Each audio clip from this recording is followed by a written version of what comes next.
guys, I'm Harold Gibbons. I'm here with Tony Gentilcore from TonyGentilcore.com. He's a strength coach and co-founder at Cressey Performance in Hudson, Massachusetts. He helps people lift up heavy things because they will not lift themselves. Indeed. And he's a complete badass. And can we just say before we start that we've been dropping knowledge bombs to each other for about 15 minutes, and he had not pressed the record button. Yeah, I was waiting for permission to record, so I'll try to pass on all the good information I didn't get. So we're done.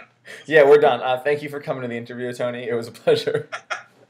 We were just talking about what makes a good coach. Yes. And you were explaining a little bit of the brevity of cues that can go into instructing an athlete. I have a contention that of the great heroes of Star Wars, Lord of the Rings, and Harry Potter, Yoda would be a better strength coach than Dumbledore and Gandalf because he's so brief in what he says. Can you give me a response to that? Yeah, I can. That's a very, very good first question. Like we were discussing before you started to press the record button, I was saying how each year at Cressey Performance we have 3 incoming intern classes, so 3 separate intern classes that come in. And what we were discussing was a lot of the incoming trainers and upcoming trainers that come in they take all their academic stuff they learn and they want to show the world how smart they are, right? So they use all these big words and reciprocal inhibition, synergistic dominance, dorsiflexion, whatever, breathing patterns, blah, blah, blah. Yeah. I think first and foremost and to their credit, they want to learn. They want to dive into that stuff. That's the meat and potatoes of what we do. They want to make people better. They want to get them feeling better. They want to make them perform better. And that's fantastic. That's what they're there to do. But they need to become coaches first. They need to learn how to properly cue a deadlift, how to properly cue a squat, how to regress an exercise, how to progress an exercise. They need to learn to not overcoach, like not throwing 18 terms at a client after one set and totally overwhelm them. And it's just teaching them to tone it down a little bit and water things down into an understandable format that the person can understand. Because if they'll start talking these crazy terms and and whatnot, and the dude's just there to lose 20 pounds. He doesn't care. More often, yes, you're going to get some nerds that are going to come into your gym that they read T Nation, they read various blogs, they read books, they watch DVDs. They kind of know the verbiage, and can talk shop. That's rare, but more often than not, when you get a general population client come in or you get an athlete coming in, they just want to hit a ball farther. They want to throw a ball faster. They want somebody wants to lose 10 pounds. They want to fit into their jeans. That they have a reunion coming up. They don't care about, antagonists and muscle this and blah, blah, blah. You know what I mean? So for them, they're kind of like, I want to feel good, kick ass, and make the training work. Exactly. But too, I still think it's important as a coach, a trainer, you should be able to rationalize and explain to the client, okay, here's why we're doing this exercise, here's how it's going to help you. If they ask. More often than not, if you get a good client, they're just going to do what you say. Okay, no, I'm hiring you, I'm paying you for your expertise. I'm here. I'm your thing of clay, mold me. Yeah, you might get some bitching and whining, as is the case. That's just going to happen. I just think it's important that you learn to water stuff down and to kind of talk at their level. I think a lot of times people are a little overzealous when they come into the industry, and I think it's great. They're excited. They want to teach people and coach people, but it's a progression. We need to learn to walk before we can run. Stuff like that. So. For people that are just entering the industry, we do get overzealous and we'll say, hey, let's coach the crap out of something. Yep. I know that you just gave a speech to some of the current students at Cortland, so your alma mater. What kind of information did you try to give to them that you wish you had when you were in their position? Yep, I think. Well, I went up there a couple weeks ago and I spent the entire day there, which is kind of surreal. I literally haven't been on campus in over a decade. So it was kind of surreal to be back in my old stomping grounds, like where I used to train and where youth girls used to completely ignore me. Right. So I went early and I spoke to a kinesiology class at, what was it, 8:50 in the morning. It was pretty early, or 8 in the morning, and that was just a very short 50-minute characteristics of what I feel make a good fitness professional.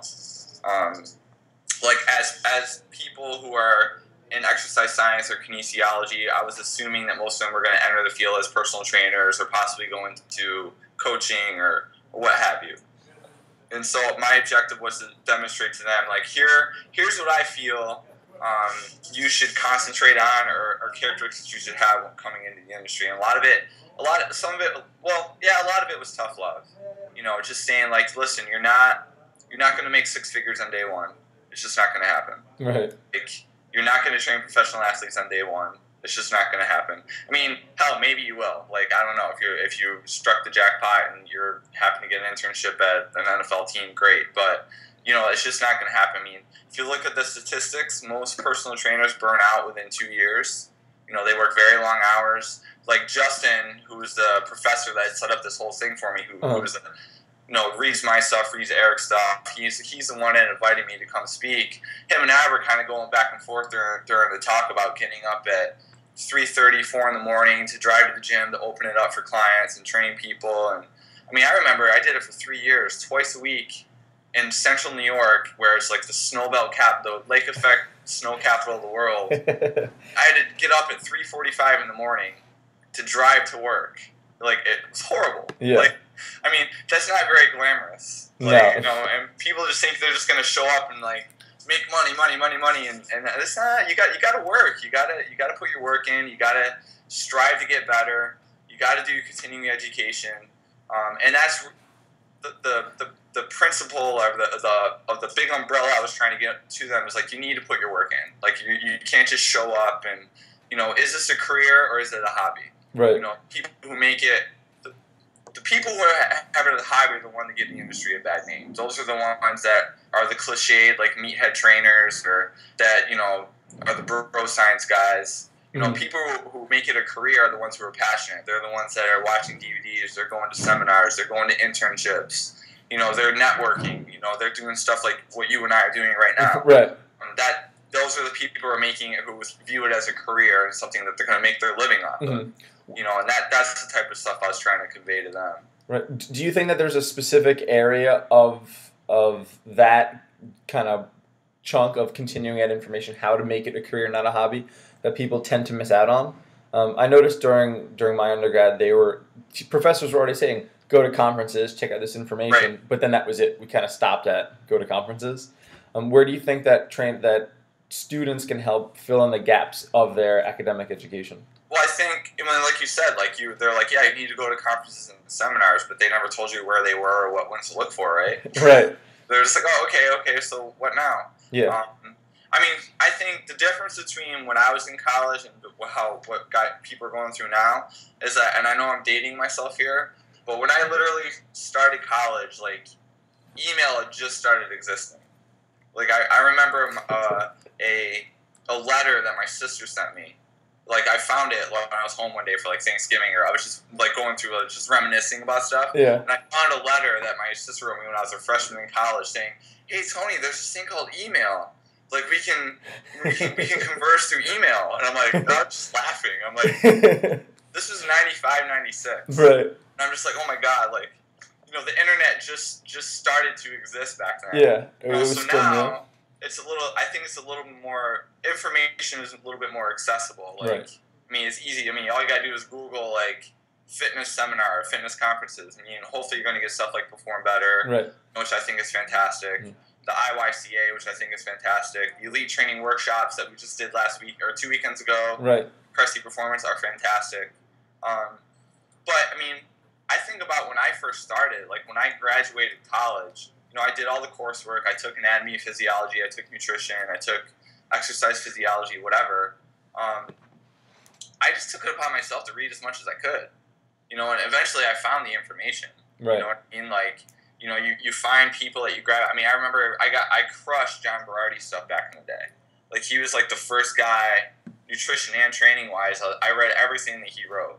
Then I moved on to like guys like Dan John, guys like Ray Cook, Mike Boyle. Then I eventually made friends with Eric Cressey, Mike Robertson.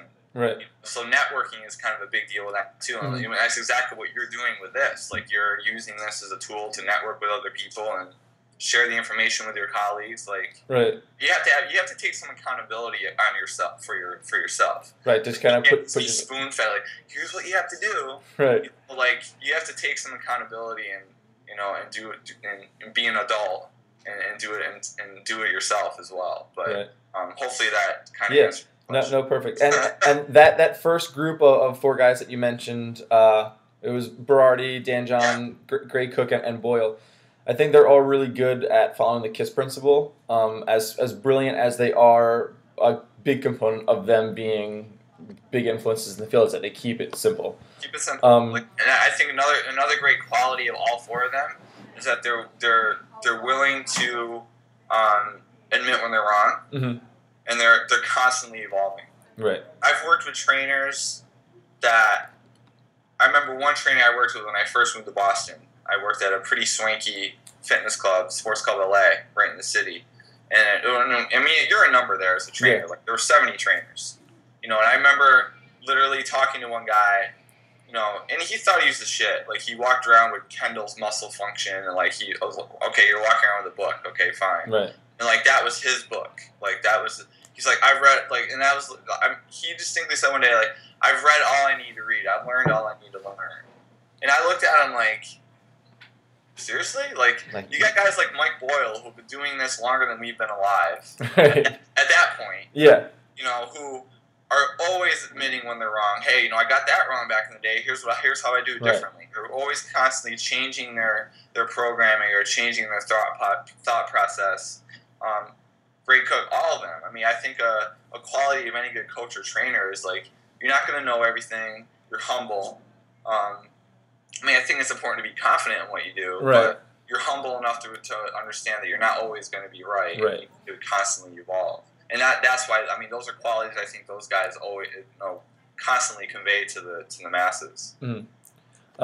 No, that's definitely, I think that's definitely good for people to hear that hey, like, when you're doing something, totally own it, but you should be able to look back and kind of say, hey, maybe there's a different variation that I could use or something else that I should try. That's probably like a like in the trenches version of the scientific method of looking back, saying like, did this work? Could something else have worked better? Let's check that out. I notice a lot of people will leave their ex-phys classes and then say, hey, we have to focus on knee extensions and VO2 max because those are really easy to measure in the lab. Do you think that there's anything that we'll do in the trenches that we're waiting for research to catch up with, or we're doing even if the research isn't where we need it to be or want it to be?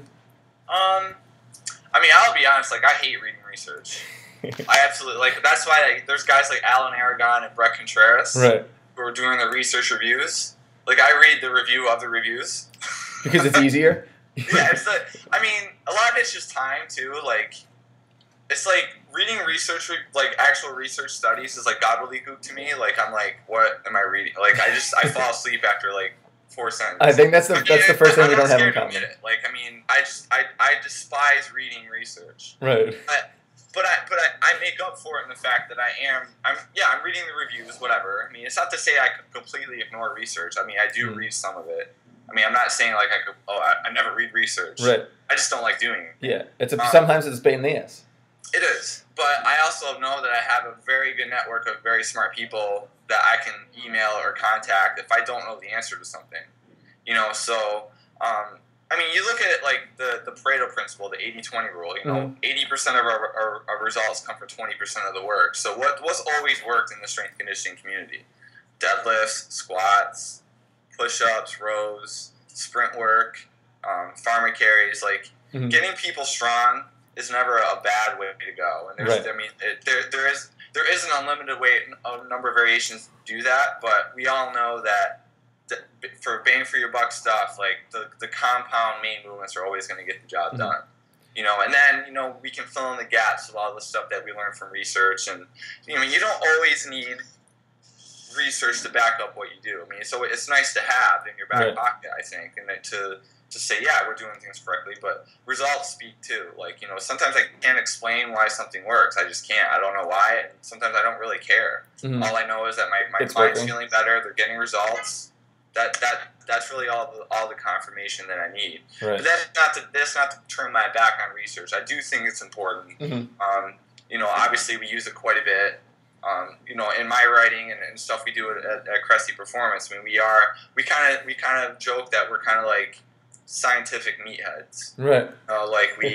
We're able to take the scientific and research world and the meathead and kind of combine them, into a pretty good, solid training environment for our clients. So, I guess I just take the middle road in that aspect. Like, I don't know. I hopefully that answers. Yeah. Definitely. And if Eric is like the cyborg component of CP, and you get on his site, and a lot of people will kind of get on his site and kind of be like blown away, or say, "Oh, this is just like being in school." Right. Because he's so technical with stuff. He's funny too. Like, don't get me wrong. He has a personality. Eric, I'm sorry, Eric. But you're right. I hear that quite a bit. He's just a smart dude. Yeah. Like, there's no way around it. So. Yeah. I like reading Eric's stuff. I like reading your stuff. I have found that when I first started reading and I was really like a lay person, your stuff was easier to wrap my head around. I was still the guy that had like a back and bis and chest and tries day. And I won't admit that I squatted on a Bosu ball, but they were goblet squats, so they're functional. And I found that I did leg presses in the Smith machine once back in the day, so I got you beat there. Yeah, you might. We all kind of have, as far as disseminating information. The reason I like your stuff and the reason that I like when people are like, oh yeah, you do remind me of Tony, is because I try to make everything funny. You do a great job of kind of combining the entertainment side with the education side. How do you think that somebody who's trying to start spreading a message, either if they've been in the field for a while and are new to the blog or internet or video side of the game, or they're completely brand new to the field but they immediately want to share what they've learned? How can they kind of factor in that combination of edutainment? Yeah, I think, that when it comes to the edutainment or infotainment, whatever term we want to use, like, that was just a great piece of advice that I got from TC Luoma from T-Nation. Like, they're a teenager. He's like, when I first started writing for them, I think the first article I submitted, they completely shit on. They were like, I didn't even hear back. And then I submitted another one. He was like, yeah, we can use this. And then I think I just shot him an email. I was like, any like sage words of wisdom you can share with me. And he's like, people want to learn, they want to be entertained. Talking about, glenohumeral internal rotation and deficit, and talking about, lumbopelvic hip positioning can be pretty dry. Right. I get bored reading about that stuff, so luckily I had a knack of being able to throw in a couple poop jokes and, make it somewhat entertaining. Right. So people aren't. And that's not to say if that's everyone's writing style, because it's certainly not. There's certainly very successful bloggers and writers out there who, like Robertson and Contreras and Ben Bruno and Nia Shanks. I can think of a whole host of others that are very successful in what they do. And it all comes down to content. They put out good content, and if you're someone who puts out good content, you're going to get found eventually. Like, you're not going to start a blog and get 1,000 readers a day right off the bat. Like, it took me forever to get to the point where I was getting the readership I am now, and I don't even think I'm close to where I could be down the road. Right. I feel like it's constantly growing. When I started blogging 5-6 years ago, I was kissing babies and giving people high fives, and I got 50 readers a day. Right. And now it's at the point where I get a decent amount of traffic, and but it comes down to content. Right. I'm consistent. Number one, I'm consistent as far as like how often I'm blogging. Like, I don't write 5 blogs and then you don't hear from me for another 3 weeks. Right. Like, I'm pretty consistent. You're pretty much like weekly, daily for the week. Yeah. My goal is minimum 3 days a week, but I usually get 4 or 5. Okay. I don't ever blog on the weekends. I just think because weekends is me time. Yeah. Like I'm not. Like, I mean, I might be doing other stuff on the weekends, like from articles or writing programs, so I'm certainly not blogging on the weekends. Okay. But I think being consistent is a huge portion of gaining readership and getting people to read your stuff. Is like, whether you choose once a week, twice a week, whatever, stick to it. Like, people get need it to out there. Expect when you're going to be writing. Like, you don't want to write. You don't want to be like the guys like gung ho for a month and then you don't write anything for 3. You know, it's just there's no consistency. Right. It's like with nutrition. It's all about consistency. Training, it's all about consistency. Right. You know, and then writing style is writing style. Like, I mean, that happened to be my writing style. Like, I choose a very conversational way of writing. Right. And it's been a lot of work. Like, writing has never been easy for me. I know before we started recording, I was talking a little bit about this, but if you would have told me back in high school that I was going to be paid to be a writer and be a quote unquote professional writer, I would have laughed at you. I was like, "What, are you kidding me? Like, I read Sports Illustrated. I don't read books. I don't like, you know, I'm not going to be a writer." Mm-hmm. But you know, it's something that in the 5 or 6 years I've been doing it,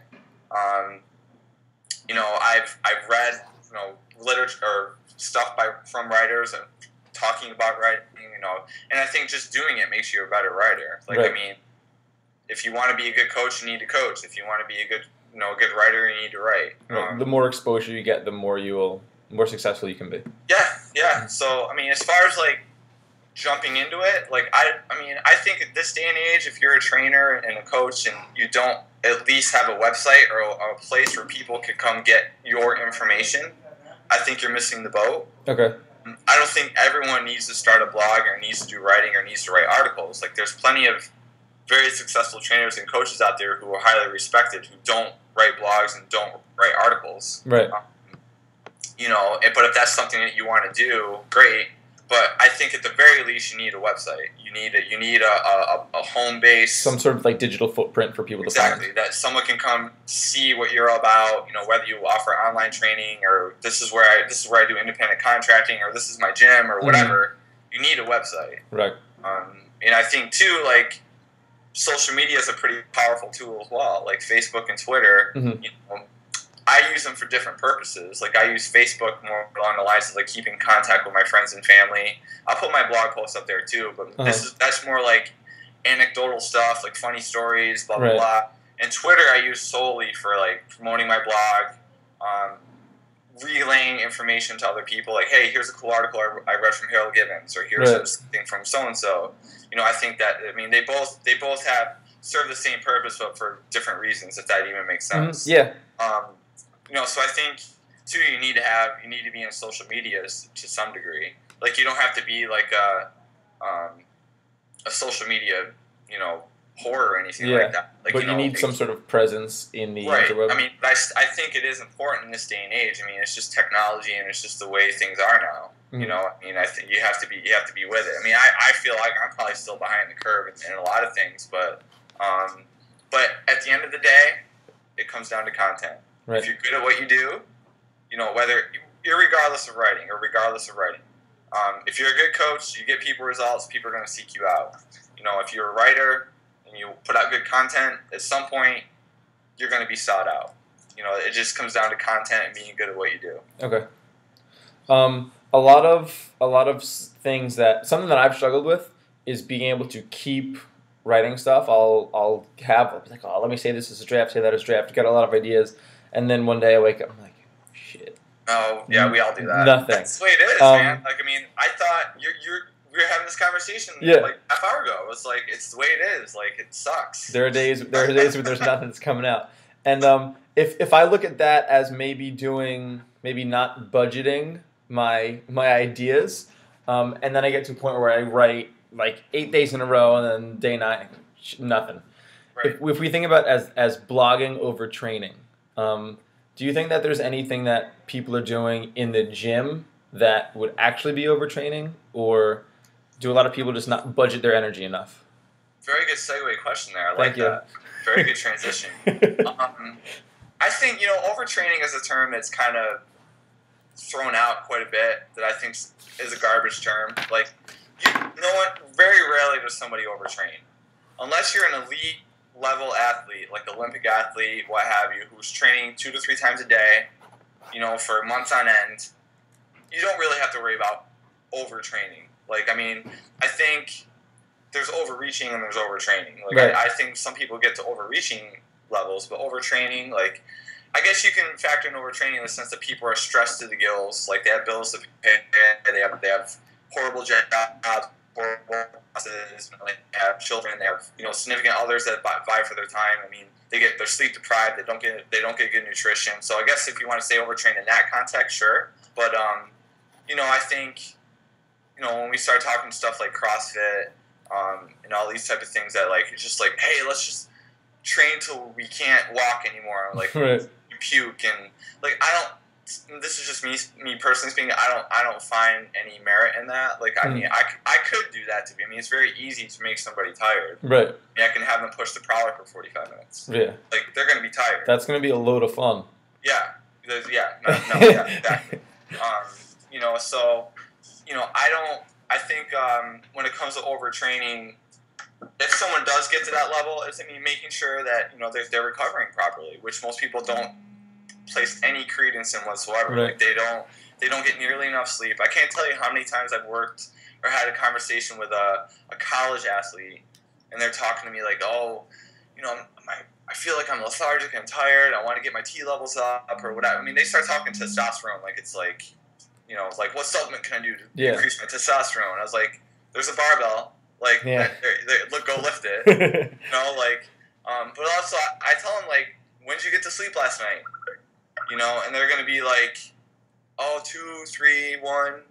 And I'm like, go to bed earlier. Yeah. Like, get some freaking sleep. Like, that will improve your testosterone levels. It's like, you're going to recover. Like, you don't gain fitness in the gym. You gain it outside when you recover. Right. And that's a concept that a lot of people don't understand. Is that you almost do damage in your training session, and then you have to facilitate. That is what you're doing. Yeah. You're breaking down tissue when you train. I mean, you're not gaining anything when you train. Like, you're breaking your body down. Where you're going to get the benefit is by giving yourself ample recovery, whether from the nutrition standpoint, hydration, sleep. Doing. I mean, if you're the type of person that's training every single day, you have to be on point with recovery stuff. Like, right. You have to make sure you're getting your calories in, you're getting enough sleep, you're getting your water. What supplements come into the picture? That's another conversation. But I just think recovery people don't put enough credence into that. Like, very rarely are people overtraining, but under recovering. If they put more effort into their recovery strategies, they'd probably get marked results. Okay. Do you think, is there anything that you guys recommend at Cressey Performance, or you have found personally, that you think, like, hey, maybe more people should be doing this as a means of facilitating recovery? I think, we're always stressing hydration, and you know how it is. Nutrition is such it's such a clusterfuck, excuse the language, but that's like the crux for most people is nutrition. Thankfully we have a wonderful nutritionist on staff, Chris Howard. He goes through food logs. He'll coach people through the nutrition. I believe Greg, our other coach, is Precision Nutrition certified as well. Robbins? I don't quote me on that, but I believe he is. Okay. I know Chris is certified, but but Greg, I believe he is as well. But we're always talking nutrition with our guys and our general population. Like, it's like it comes down to food choices. People don't.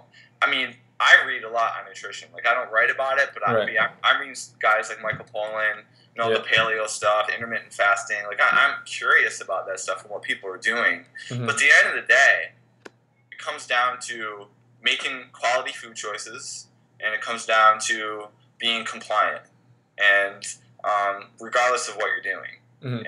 And so I think nutrition is definitely a huge thing as far as the recovery standpoint and stuff that we're trying, because people just think you're gonna show up in the gym, lift heavy stuff, and you're gonna become this He-Man. Right. Like, no, that's not how it works. It doesn't just happen overnight. You have to give the body the nutrients, and it's just not gonna make muscle out of nothing.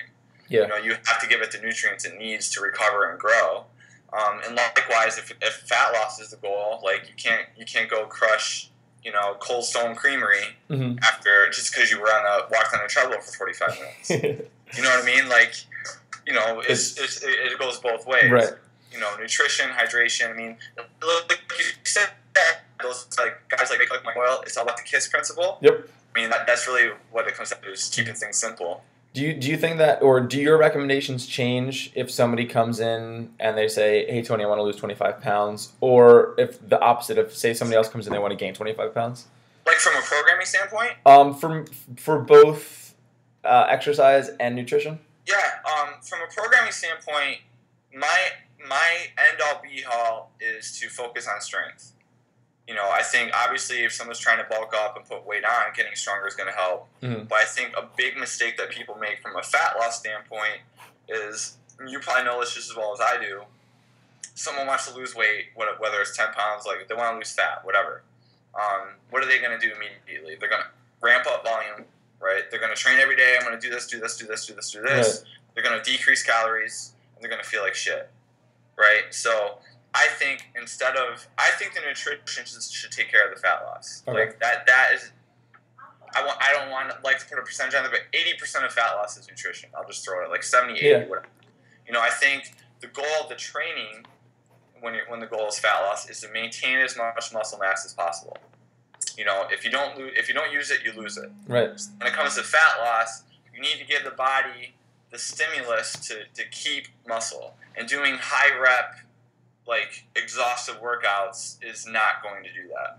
Like, I still think if someone's goal is fat loss, it's still important, whether, you know, like the first half of a training session should be solely strength based. Like, we're going to deadlift, we're going to squat, we're going to do a chin up, we're going to do a bench press, whatever. You know, we're going to work on low rep. We're going to stay strong. We're going to give the body the stimulus it needs to keep muscle mass. Right?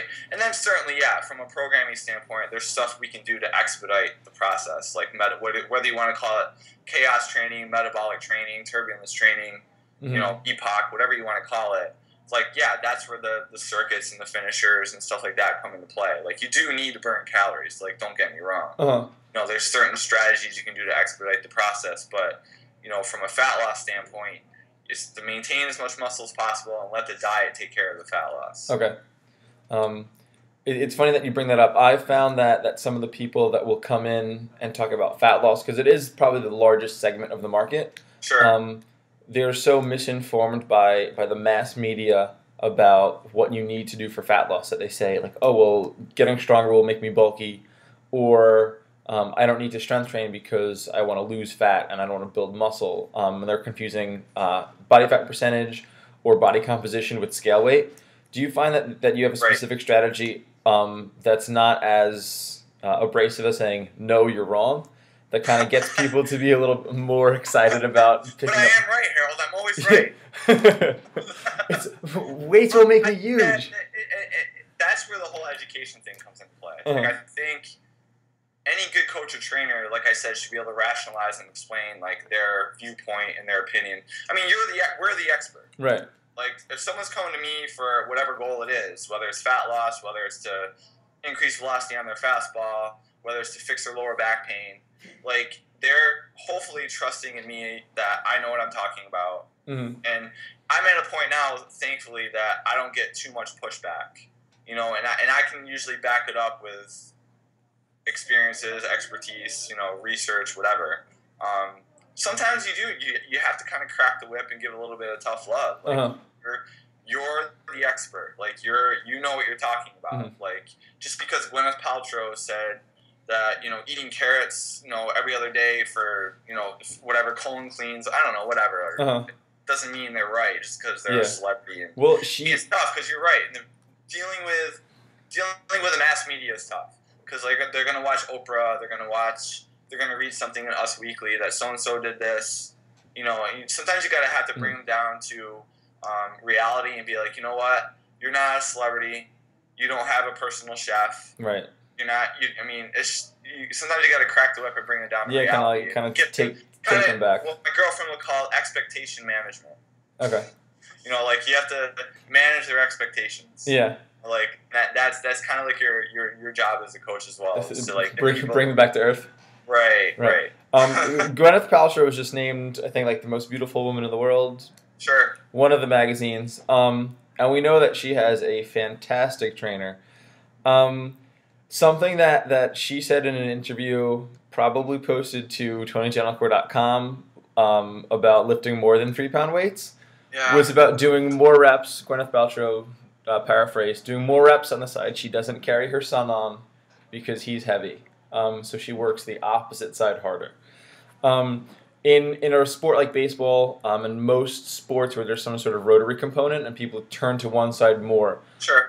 You have to train power on that side. Do you at CP use a strategy to undo some of that asymmetry, or do you say they're good because of this asymmetry? I mean, that's a very good question. I mean, you got to think, like, there's a lot of, like, with baseball players, there is a predictive pattern of, let's say, for example, like, layback position. So dominant arm, they're going to have a lot more external rotation and less internal rotation. And on the opposite side, it's going to be the opposite. So, you know, a lot of trainers will be like, oh, we need to fix that asymmetry. Right. Like, getting back to... It has to match both sides. Right. And total range of motion should be on point. Like, you know, if you look at the research from, like, I think it was the Red Sox, Rays, and maybe Blue Jays. I forgot. But Mike Reynolds, where they said they looked at total range of motion on dominant and non-dominant sides. They measured external rotation, internal rotation on both sides.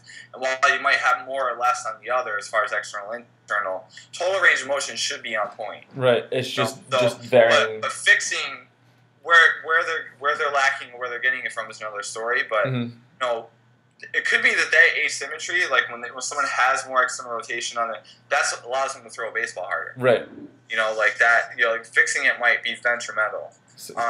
But certainly when we're dealing with rotational athletes, and you know, right-handed pitchers are going to rotate more one way as opposed to the other. And we do a ton of med ball stuff at CP. Right. You know, especially in the off season, because it emulates the same muscles used in a throwing or hitting pattern. And it just maintains a motor pattern that we want them to maintain. You know, we may when they come into the early off season, we may only do non-dominant side only for the first few weeks, because they're going to come in, especially after a very, very, very long season. Completely. They're going to be beat up. They're going to have imbalances. They're going to have all sorts of asymmetries. So, you know, the first month or so, we're trying to correct that and just trying to get them feeling a little bit better. So in that regard, yeah, we're probably going to tone down dominant side stuff and kind of pick up the slack with the non-dominant. Does that make sense? Yeah, no, totally. So we'll do more. If someone's a right-handed pitcher or a right-handed batter, we'll do more rotation stuff on their left side. Okay. You know, we'll still do right side stuff. So they might do 2 sets on the right side, and maybe 3 or 4 sets on the left. Okay. No, and we're always usually pairing. We're always usually doing 1 overhead variation and 1 rotational variation. Okay. The overhead one is what it is. But the rotational one, yeah, we might do more non-dominant ones as opposed to the dominant side. Okay. Is that like some of the PRI strategies of getting in the extra reps on that side that has a limitation? I mean, we always do, like, we're doing more of the PRI stuff at the very beginning. Even with general population, I mean, this is stuff that, you know, is definitely gaining momentum as far as in the industry and people doing it. Right. The Posture Restoration Institute and breathing patterns and even some of the DNS stuff. You know, we are doing, there's the body is inherently asymmetrical. Right. Like, you're never going to gain symmetry. It's just never going to happen. You know, just the way the human body is designed. Yeah. It's just not going to happen. Like, I mean, you've heard Eric explain it. I've explained it a few times. Like, we can't move livers or diaphragms. Right. Exactly. So, but working on zones of apposition and left rib flare, we want to try to limit that as much as possible, and working on getting the diaphragm working more efficiently. You know, and we're only spending 3 minutes tops, maybe 5 on breathing patterns. Like, we might have them do their foam rolling. We'll have them do their breathing patterns, like 1 or 2 drills, and then we're going to go lift heavy stuff. Right. No, it's not like we're spending a half hour activating glutes and doing breathing patterns, and you know, we're a strength conditioning facility. Like, they are there for a reason.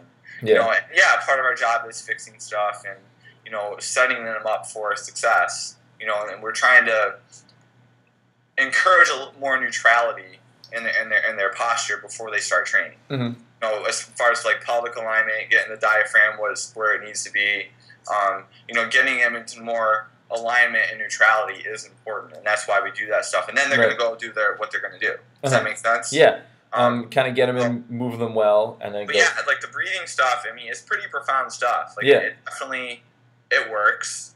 I've seen people feel 10 times better, as long as they're consistent with it.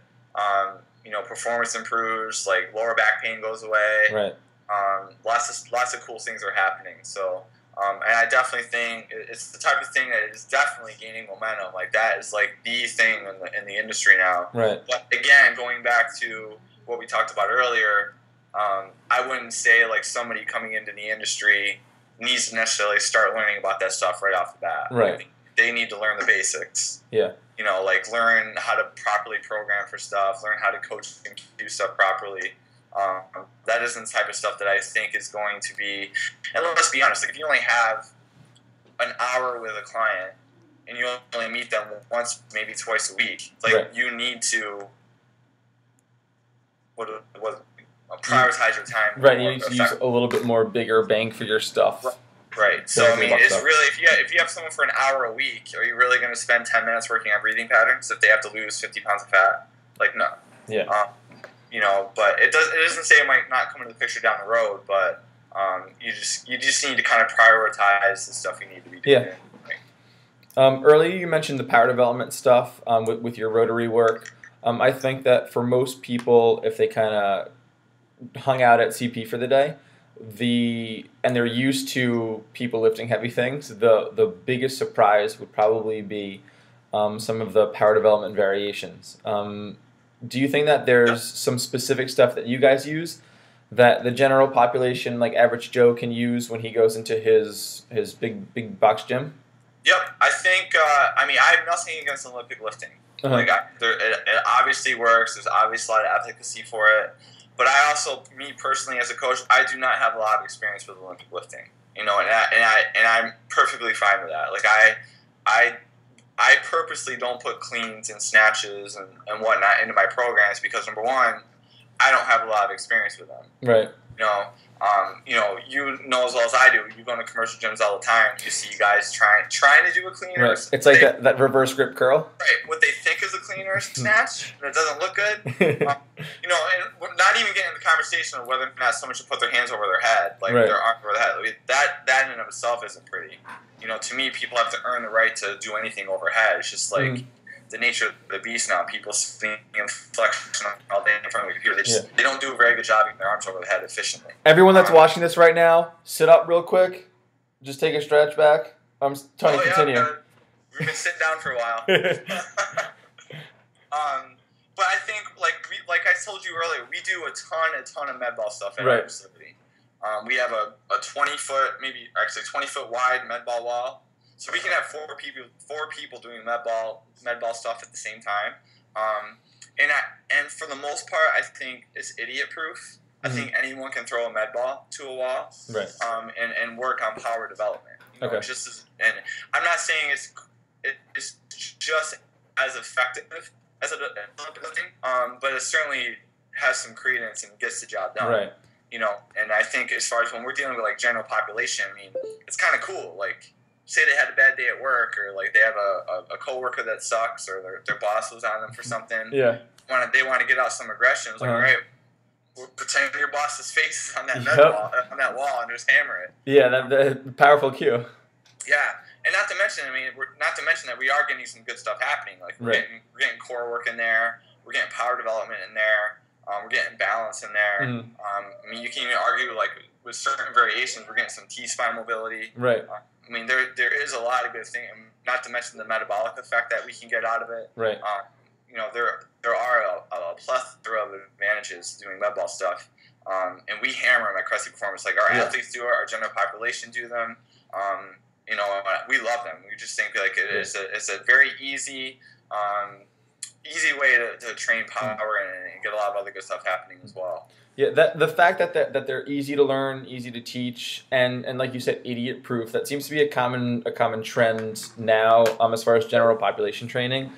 I think it was Gray Cook who started talking about self-limiting exercises, and I know that Cosgrove's programming now focuses on stuff that you really can't do wrong. You get an immediate feedback from the exercise. What kind of stuff do you think that somebody could go into their average gym, and what kind of exercises can they start to incorporate that tend to be self-limiting and correct themselves as they go? So what kind of exercises I think they can do that are just like easy, like an easy learning curve? Yeah. Is that what you mean? I think goblet squats are fantastic. Okay.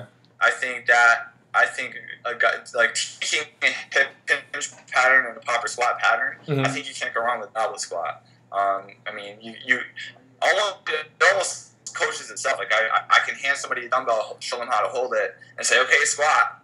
There might be some funkiness going down, but for the most part, they're pretty spot on. Okay. Because they're getting that anterior core engaged, they're getting some stability, and it kind of cleans up the pattern. I think too, like I love push-ups. I wouldn't say that a lot of people can do them correctly on day one, but I mean I can regress or progress them to make them harder. But push-ups are definitely one of those ones that I feel is a vastly underrated exercise that I feel more people should be doing. Okay. I mean, I think from a lumbo-pelvic hip control and core training standpoint, it's fantastic. Not to mention, too, you're going to get a great upper body, chest, triceps, shoulders. And not to mention, too, like because it's closed chain, like now the scapula can do their job. Right.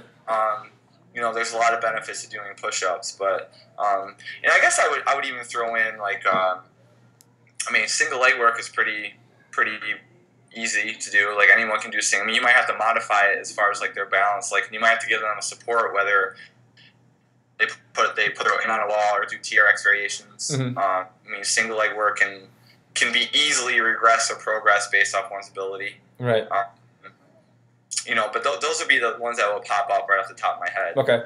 If I just crushed my workout at Cressey Performance, I'm leaving, going to going to write a blog post. Do you have a go-to post-workout strategy that you or Chris or the CP team recommend to people? Yep. Lately what I do is I make a pretty funky looking shake that always gets looks. Uh-huh.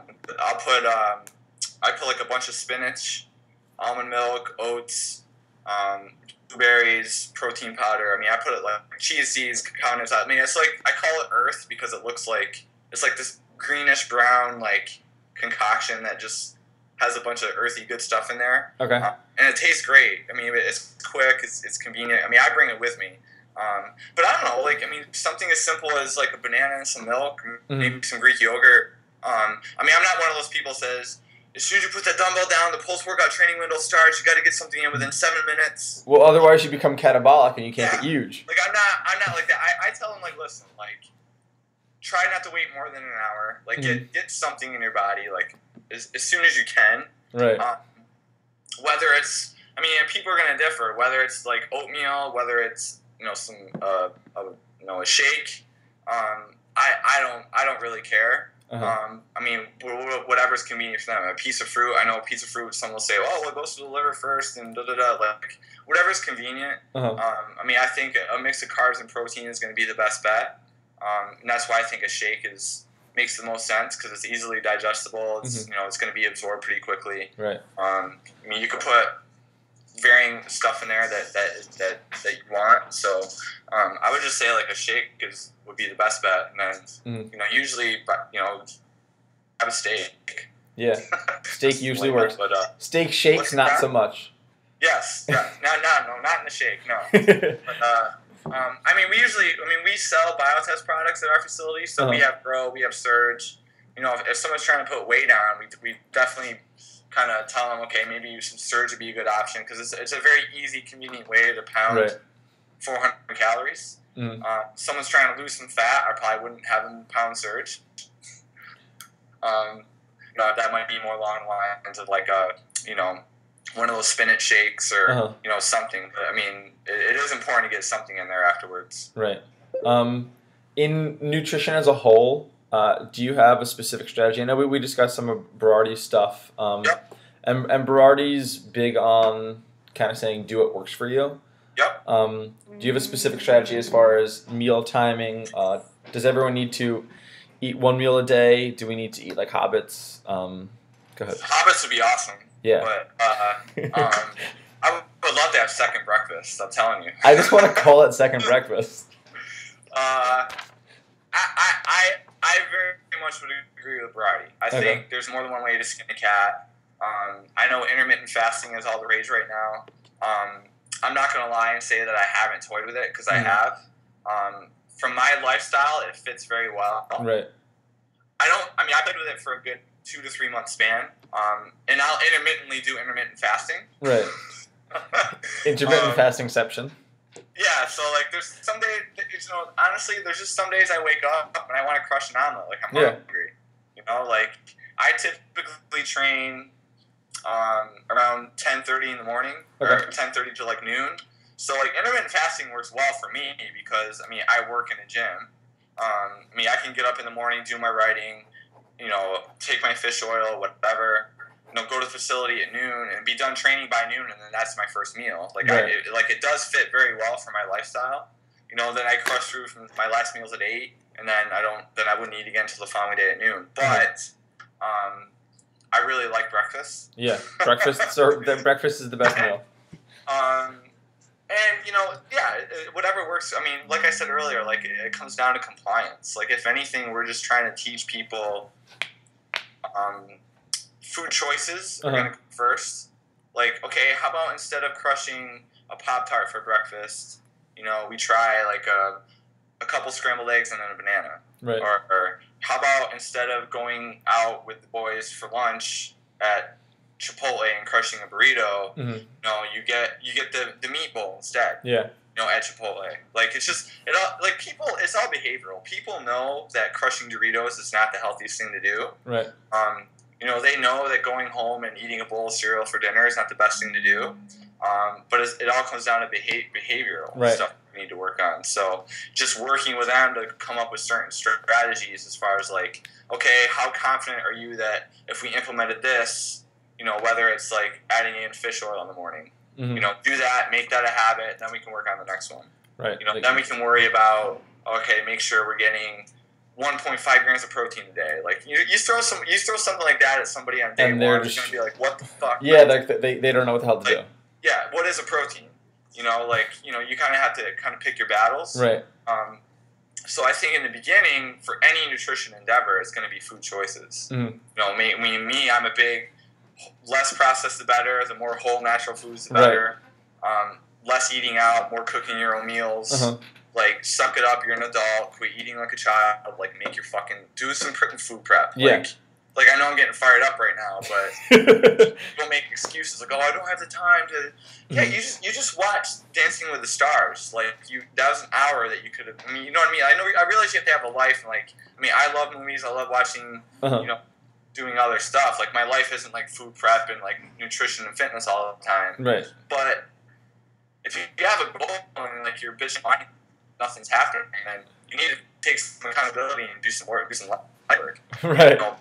But it just comes down to food choices, and then from there it's compliance. It's just being compliant and actually doing it. You can't do something for a week and then just disregard it. Oh, it's not working, and you got to be compliant with it and have some consistency. It seems like the sexy changes that somebody can make lifestyle wise, as far as like going on this radical diet change or getting in this awesome workout plan where you're training every day or twice a day, kind of is the opposite of compliance. Like, those don't lead to compliance that well. For most people, what kind of strategies do you think that they can use to set up, like if we're looking at a weekly schedule, like how often they should be training, when they should be focusing on food? Like when should they do their food prep and stuff? Yeah, like when should they do their food prep? When do you think they should be training? I think whatever allows them to do it. Like, okay. I don't know if there's any ideal day of the week or time of the day or, whatever allows them. If it's early in the morning, it has to be early in the morning. If it's, some people, like, for me, like, middle of the morning is perfect for me. Like, that's when I feel the best. That's when I feel, like, ready to go. Like, I've had breakfast 3 hours prior. Like, I'm ready to go. I can lift. Like, to me, like, training at night, it just isn't an option just because I've been coaching for 6, 7, 8 hours and standing on my feet all day, so It doesn't work for me. But for some people, like, they go to work, they're done by 4 or 5 o'clock, they go to the gym afterwards, and that works. Okay. So it really does come down to the best day or best time of day is one that you're actually going to do. Right. For me, like, I'm lucky I have a fantastic girlfriend. Like, we go do our grocery shopping in the morning on Sundays. She does the food prep on Sunday. Like, she does it all. Like, she'll cook a ton of chicken. She'll do all the potatoes. Like, you look at our fridge on a Sunday afternoon, like, it's literally stacked with meals for the week. That's awesome. Like, I go in every day at work. Like, I'll be crushing, like, grilled asparagus with a tuna steak and sweet potato, and everyone's like, "Dude, that smells fantastic." It's like, that's Lisa, that's not me. I didn't do that, but but if I were a bachelor again, right. I never will be, but I mean, Sundays are a perfect day for that. Like, do your grocery shopping in the morning, do a little food prep. I mean, an hour and a half of food prep at the end of the week is a small price to pay for setting yourself up for success for an entire week. Right. You know what I mean? Like, that hour and a half that you take on a Sunday, it saves you so much time during the week. Because I'd rather do it then than do it for like a half hour every night when I go. Because then it's likely that I'm going to come home after coaching all day and make my meals for the next day. Right. It's probably slim to none. So I'd rather just do it all in one bit on one day. And then not worry about it until the next week. Not worry about it. Yeah. And then if you're lucky enough to have a girlfriend that does it for you, awesome. Yeah, that's pretty sweet. That's always cool too. Nice work, ladies. I mean, I know it's a very general answer, but to me, like, I don't think there is any ideal time of the day to train. Like, I know you can go into like polyquinisms and talk about hormones and like when's more optimal and like at this hour and that. Most people, I mean, that's just too much. Yeah. Like, just go. I mean, it's all about consistency. Like, just pick a time of the day that works for you, and just stick with it. Like, that's the best time to train. And you said around like 10:30, 12 is your go-to training time? That's fine, yeah. Okay. Are you training today? I am. Where are you going? Well, actually, no, I'm not. Today's an off day. Off day. Wednesday's off day. Are you training tomorrow? I am training tomorrow. Can you give us a personal glimpse into what you're working on right now? So tomorrow I will do, I'll be doing, tomorrow's like a squat day. Mm-hmm. So I'll be doing some, I'll give you an example what I did last Thursday. Last Thursday I did 10 squat singles with the safety squat bar. Okay. So I worked up to like 90% of 1 rep max for 10 reps. Mm-hmm. Followed by 4x5 of back squats with 120 pounds of chain weight. Okay. So I did 14 sets of squats last Thursday. Okay. And then I followed that with some RDLs, with some core work. Uh-huh. So I'm doing like a bastardized version of the cube method. So like I have a deadlift day, a bench day, and a squat day, mm-hmm. and the emphasis of each day. So I might do like a max effort deadlift on Monday, rep work on bench on Tuesday, and speed work on squat on Thursday. Okay. So then the following week, it'll be like rep work on deadlift, max effort on bench. You know, you get the idea. Yeah. And then on Saturdays is my meathead day. Okay. So I'll go in early. Saturday's the one day I will actually train fairly early. Like usually I'm like 10:30 through the week. Saturday I go in prior because we open at 9 o'clock on Saturdays. Okay. So I go in at I'm there by 8 in the morning. Okay. And I get my workout in at 8. But that's just like a meathead day. So I'm basically just doing like bicep curls and mm-hmm. pushing the prowler, doing some farmer carries. Right. Do you do those curls in the squat rack or out of the squat rack? Outside the squat rack. Okay. Even though it's my facility, I still do them outside the squat rack. Can't break the rules. Yeah. So yeah, I'm doing that. So I like it because I'm basically, I'm still doing what I feel is very smart training, and I'm lifting heavy stuff. But I was able to I pulled 575 the other day. 5-pound PR?